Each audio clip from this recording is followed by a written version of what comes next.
could get the broadcast to tsunami height.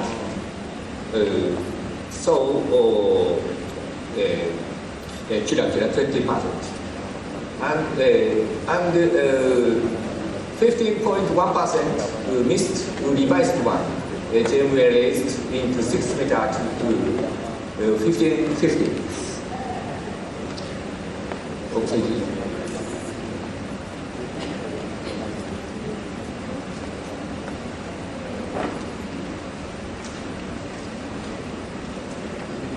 And next slide, please. It means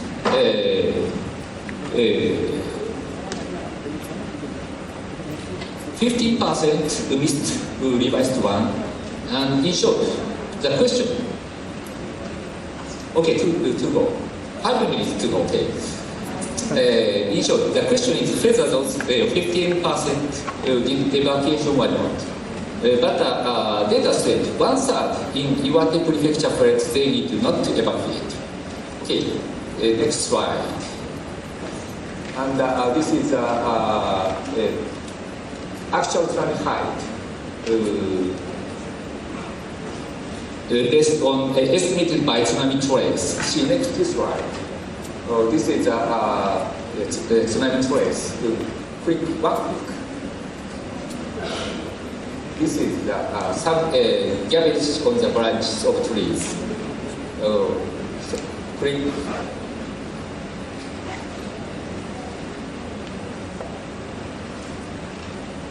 And next, and again, okay, and again, and on the rooftop of 3 stories buildings, quick please, 2 cars had gotten. Okay. How did you resident behave against such tsunami? Next, please. Mass survey said we can find out 3 types of 3 behavior patterns. At first, pattern A, evacuated right after the earthquake, and so only 5% were caught by tsunami. A quick evacuation saved many lives. And second type, and I emphasize, 51% were not conscious of the tsunami. And pattern B, evacuated after something done, for example, confirming family safety or going to meet children at the elementary school or so. And 7% were caught by tsunami. And pattern C, evacuated from after impending tsunami. Consequently, they took flight in dangerous situation. Half of them were caught by tsunami. Okay, next slide, please. And we divided more in detail this one. Pattern A1 started by tremor or warnings or knowledge. And type A2 start evacuate by direction of other people. It means community norm is very important. And pattern B, they do something good.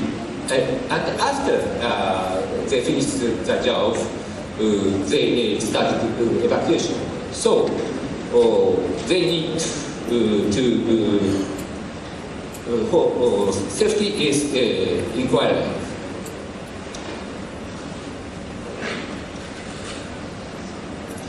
And we must decrease or ease their safety increasing inquiring need by keeping mail systems using mobile phone or by locating schools or kindergarten shelter site phone. Okay.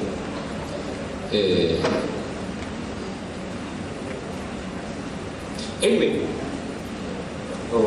90% of residents finished their evacuation with 30 minutes. Okay, next slide, please. And let's move last topics, issue and lesson. But maybe my presentation time is over. Okay. And one is one point. Lately, JMA published a remaining plan of tsunami warnings. And if magnitude will be estimated more than 8, JMA will issue major tsunami warning with only comment as enormous, in spite of the concrete forecast height.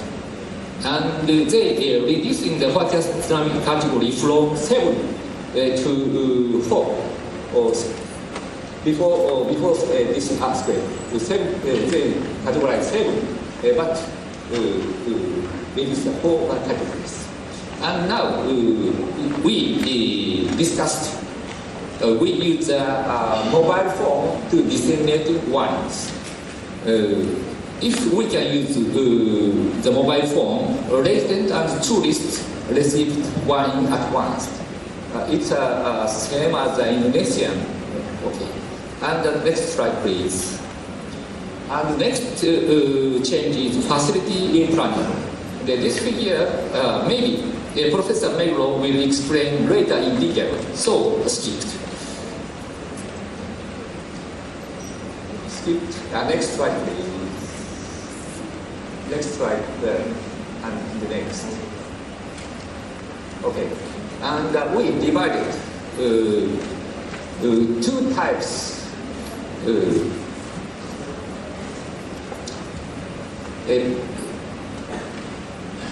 Level 1 and level 2. Level 1 disasters. Once in 50 to 100 years occurred. We protect lives and houses from tsunami by facilities. And level 2. Less frequency, but larger scale for Aceh or Higashinihon earthquake. We protect residents from tsunami by evacuation or land use. And the next slide, please. And we faced low frequency, large scale distance. And such types, any facilities cannot save the house or lives. So we need evacuation and land use. But land use means in order to solve these land use problems, we need the knowledge of sociology, economics, maybe philosophy, as well as natural science. We must know culture in each country. And of course, psychology and social psychology must play important role, I believe. So, I expect activities of crisis center and Japanese studies. Okay, and metropolitan problem. Next slide, please. I present this slideshow. This red line is subway in Tokyo, metro systems in Tokyo. Okay. If it will rain heavily once at 200 years frequency, and if the river bank will collapse, flood invade subway stations and tunnels, they suffer. Adding to the subway damage, the stock market, headquarters of private company, also will be suffered severely. Maybe 6 million residents must evacuate, and 600,000 might be isolated in 2 weeks. Okay, and next slide. And maybe I think this is urban city have there are many features of vulnerability in urban cities. High dependency on social service, electric power system or distribution system, or vulnerability against flood, crowded or subway was slow. And we must prepare for large-scale floods as well as earthquakes. Maybe Jakarta is said earthquake as well as earthquake. We prepare for flood. We need to fight future the metropolitan hub. I expect urban development studies. So I would like to and emphasize the necessity of social science and understanding cultures and understand metropolitan city futures. I hope strongly you and we would make good cooperation research in order to mitigate disaster damaged. So we must overcome the bad communication before this symposium such I made. Okay, thank you very much. Thank you very much, Professor Tanaka. Sorry to interrupt you in the middle of your speech. The last, and especially for urban area, because of many concentrated assets, people, commercial, building, the center of politics, and so on and so on. So actually, to some extent, if they made in the urban areas, the cost is pretty huge. Thank you, Professor Tanaka, sharing with us about Japan experience. Last speaker is last speaker, Dr. Suprayoga Hari. As I mentioned, beliau adalah di bidang pengembangan daerah khusus. Mungkin sharing sedikit sebelum di Kementerian Daerah Tertinggal, Pak Yoga mungkin sebagian dari Anda mengenalnya adalah di Bappenas sebagai Direktur Daerah Tertinggal khusus ya. Dan juga begitu banyak di bidang kebencanaan. Saya masih ingat semacam sekretariat waktu terjadi tsunami Aceh. Sekarang beliau di Republik. Pak Yoga, silakan sharing sekitar 20 menit. Tadi ada diskusi antar kita mau English atau mau bahasa, campur aja. Dan saya beberapa scholar dari Jepang juga sudah bisa bahasa. Oke, silakan. Gimana Pak?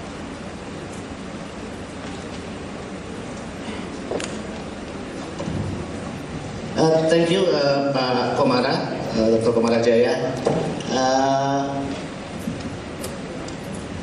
Actually, my presentation is in English. That's why maybe it's my liberty actually to give the presentation maybe in both languages, English and Indonesia. But maybe the discussion later will be it's up to the question raised by the audience. Actually, this is my privilege actually talking first before Pak Sugeng actually, because Pak Sugeng is actually the champion of this matters about the mitigation and the preparedness of disaster in Indonesia. I used to be working together closely with Pak Sugeng when I was in Bappenas for the last maybe 7 years when we are preparing the National Action Plan for Disaster Risk Reduction 2006-2009 and then 2010-2012. And now actually we are in the preparation of the National Action Plan for Disaster Risk Reduction 2013-2015, and we do hope that BNPB and Bappenas actually would be the champion for formulating such important document for disaster risk reduction. And because of I don't know why the presentation has some bit. Not a disaster. Not a disaster. Okay. Okay, maybe we can start with this is national policy for the implementation of the DRR in the urban area. How the Indonesian case is working so far. Next slide. Okay, we have actually some bigger agenda here, talking about the disaster in urban area. First is of course vulnerability.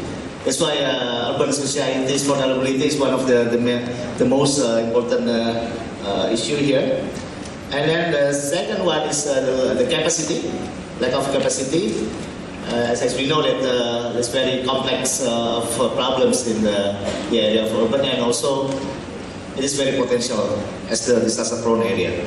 We have the river bank, and then also the flood, and also the fire hazard, and as well as some earthquake happening. So next. And I think I will try to make it faster to explain about the changing paradigm of the disaster management in Indonesia. And I think this is the portion of Pak Sugeng maybe later.